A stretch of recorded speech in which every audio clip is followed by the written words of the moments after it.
আজকের রেসিপি ওটসের পোলাও।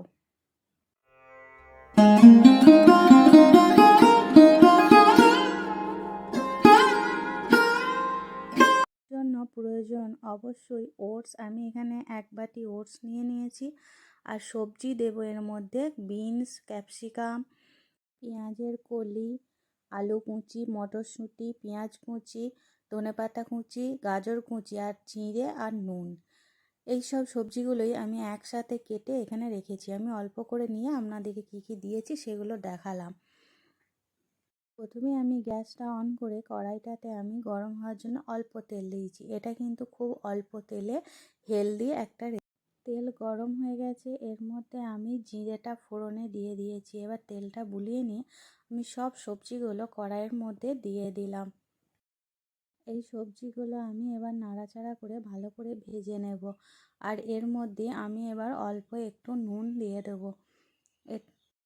নুনটা কিন্তু স্বাদ মতো, আর যেহেতু ওটসটা পড়বে সেই হিসাবেও কিন্তু আমাদের এখনই নুনটা দিয়ে দিতে হবে।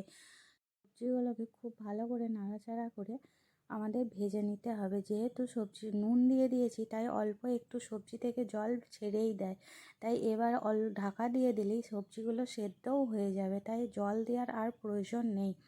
দেখুন আমি এবার মিনিট 10 জন্য ঢাকা দিয়ে রেখে দেবো, অটোমেটিক সেদ্ধ হয়ে যাবে। ঢাকা দিয়ে অবশ্যই গ্যাসটা কিন্তু সিমে রাখতে হবে, না হলে কিন্তু পুড়ে যাওয়ার সম্ভাবনা বেশি থাকে। এবার বেশ একটু নাড়াচাড়া করে ভেজে নেব। আর সবজিগুলো তুলে আমি একবার একটু দেখে নিচ্ছি সব সেদ্ধ হয়েছে কিনা। দেখুন আলু আর গাজর এরা যদি সেদ্ধ হয়ে যায় বাকিগুলো অবশ্যই সেদ্ধ হয়ে গেছে, তাই দেখে নিলাম সেদ্ধ হয়ে গেছে। এবার আমি এর মধ্যে ওটসটা দিয়ে দেব।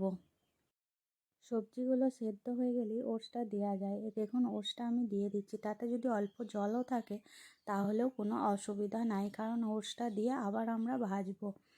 এবার ওটসটা দিয়ে ভালো করে নাড়াচাড়া করে নিতে হবে, দিয়ে এর ওপর অল্প করে জলের ছিটে দিতে হবে। দেখুন আমি এবার জলের ছিটেটা দেব।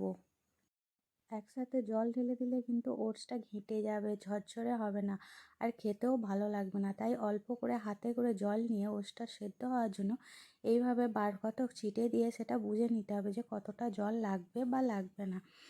দেখুন আমি বার কতক দিয়ে দিয়েছি, এতে আমার কিন্তু মোটামুটি ওটসটা ভালোই সেদ্ধ হয়ে গেছে, তাই আমি আর জল দেব না। এবার ভালো করে একটু মিনিট 5 নাড়াচাড়া করব, দিয়ে ভেজে নেবো, নিয়ে নামিয়ে দেবো। তাহলেই কিন্তু আমার ওটসের পোলাও রেডি হয়ে যাবে পরিবেশনের জন্য।